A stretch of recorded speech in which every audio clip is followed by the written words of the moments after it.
queridos! Hoje eu venho trazer para vocês um vídeo que me pediram bastante, como que foi a minha queda, como que eu saí da igreja e fui para o mundo da homossexualidade. Eu não me orgulho nada de falar dessas coisas, porque isso não é uma coisa que eu goste, não é uma coisa que me alegra de contar, porque eu poderia falar sobre muitas coisas, mas eu sou no meu coração para fazer esse vídeo e muita gente me pediu. Então, juntou isso tudo, eu estou aqui para falar um pouquinho sobre isso. Já fazem 2 anos que eu saí dessa vida, graças a Deus, e voltei para a igreja. Mas respondendo a essa dúvida, como que eu consegui sair da igreja, um lugar maravilhoso, que na verdade a igreja somos nós, né? Mas como que eu consegui sair da presença de Deus para ir viver num mundo de homossexualidade? Na verdade, eu me sinto, hoje em dia, eu já me sinto como um filho pródigo. Eu me sinto aquela pessoa que tinha tudo, saiu da casa do pai para viver uma coisa que era totalmente ilusão e depois perdeu tudo e voltou para casa do pai. E agora eu tô transformada, tenho vestes novas, tenho um anel no meu dedo, tenho sapatos. Eu me sinto assim hoje em dia. Mas quando eu saí, foi pelo mesmo motivo que eu acredito que o filho pródigo saiu. Eu acho que todas as pessoas, quando saem da igreja, são assim. Elas começam a olhar para as coisas de fora e pensar que é melhor do que elas estão vivendo lá dentro.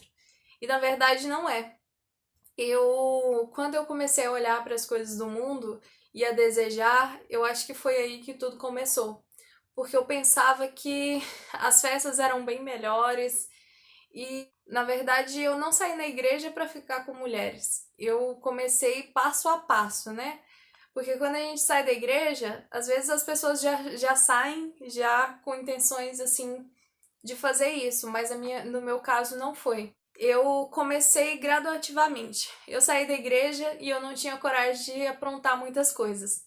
E passou-se um ano, e depois de um ano que eu comecei sim a aprontar algumas coisas. Eu comecei a sair para festas e comecei a namorar pessoas erradas. No caso, era um menino, né?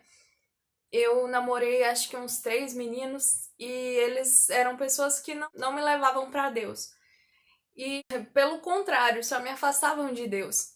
Então eu fiquei naquela vida de fora da igreja, indo para algumas festinhas. Mas depois, quando foi passando o tempo, eu já não tinha pudor nenhum. Eu comecei a ficar muito vaidosa e comecei a querer fazer mais coisas, só que eu não sabia muito bem o que eu queria da vida. Na verdade, porque eu era muito jovem.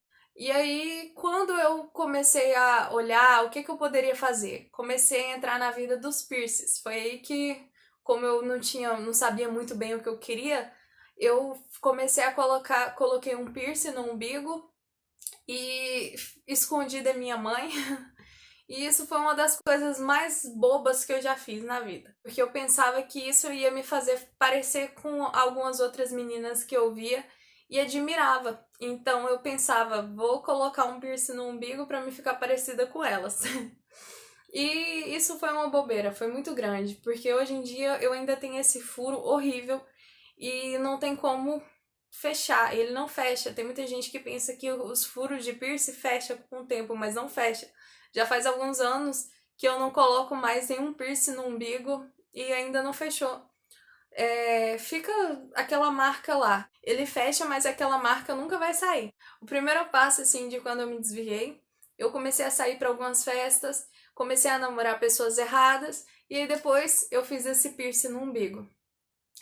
Como se não bastasse, eu emanei com amizades erradas. Eu fui na onda de uma menina que eu achava muito bonita e comecei a ir para casa dela, conversar com ela.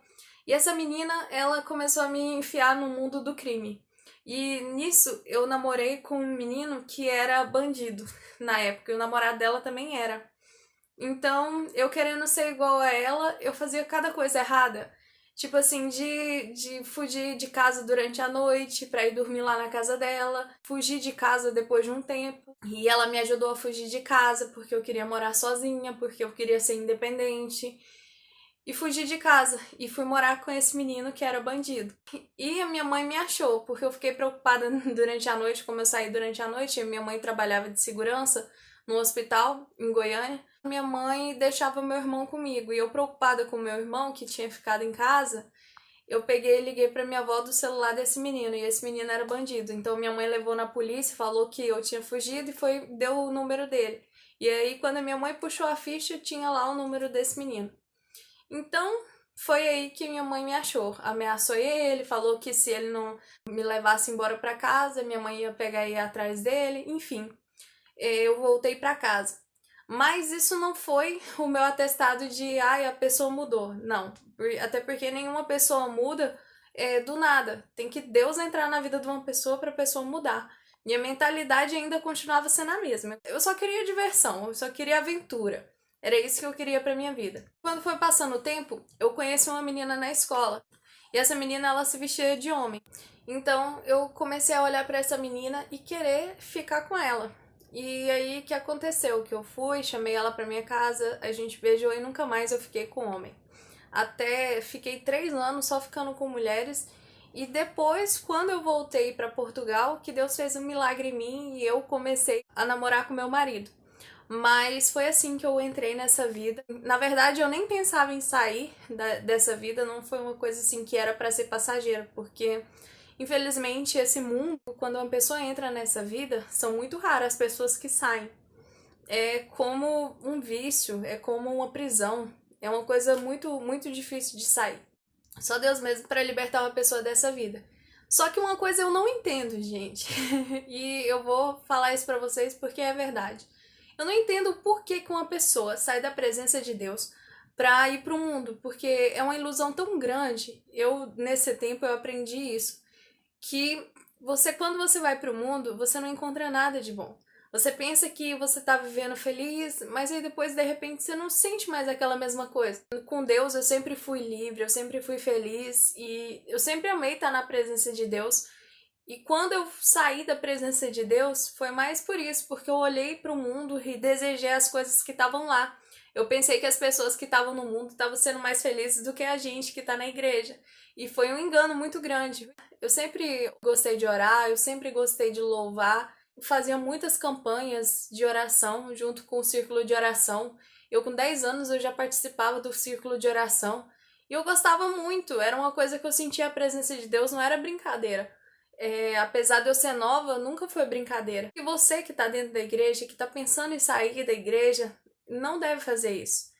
Porque eu vejo, pela minha experiência, que foi uma coisa totalmente de ilusão. Eu pensei que eu ia ser mais feliz, eu pensei que eu ia ter mais liberdade, acabei aprisionada, acabei infeliz. Então, se você tá pensando em sair da igreja, vai lá no seu pastor, pede uma oração, fala: olha, pastor, eu tô precisando muito da sua ajuda, ora por mim, tá difícil. Eu comecei a olhar para o ser humano, porque tem muita gente que não sai da igreja, não é porque ele tá sentindo vontade de sair. Às vezes é porque ele se magoa com pessoas lá de dentro e acaba querendo sair da igreja para não ficar magoado. Mas, gente, eu falo uma coisa, eu sei que as pessoas dentro da igreja parecem ser um anjo.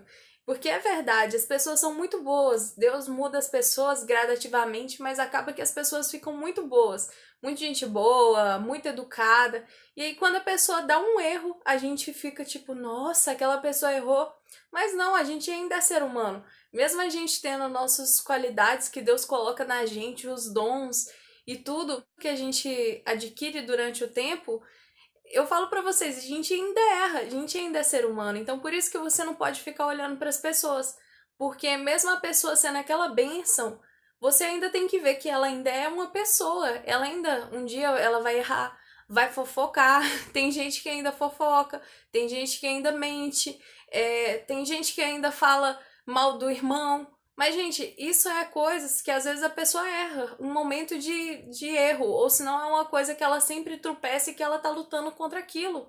Ou mesmo que essa pessoa não esteja lutando contra aquilo, gente, a gente não pode ficar falando bem assim, ah, aquela pessoa tá errada, ela não deveria estar dentro da igreja. Não, a igreja não é um lugar de santo, não. A igreja é lugar de doente, não é um museu, não. Então eu falo pra vocês, não desista da caminhada com Cristo. Eu sei que é difícil, às vezes você ficar vendo uma pessoa falando mal dentro da igreja. Isso acontece. Infelizmente acontece nas melhores igrejas. Isso sempre vai acontecer, porque a gente não é um tanto de anjo lá reunido para adorar a Deus. A gente é um tanto de ser humano, pecador, falho, tentando fazer as coisas certas, tentando buscar cada vez mais a Deus pra gente se consertar. Então é isso que eu venho deixar hoje para vocês. Eu espero que vocês tenham gostado. Se vocês gostaram, já sabem, né? Deixe o seu like, se inscreve aqui no canal, ative o sininho de notificações para você ficar por dentro toda vez que eu colocar um vídeo novo aqui no canal. E é isso, que Deus abençoe a sua casa, que Deus abençoe a sua vida, que Deus abençoe a sua família. Toda sorte de bênção esteja com vocês. Amém? E até o próximo vídeo. Nossa boca vai falar do que tá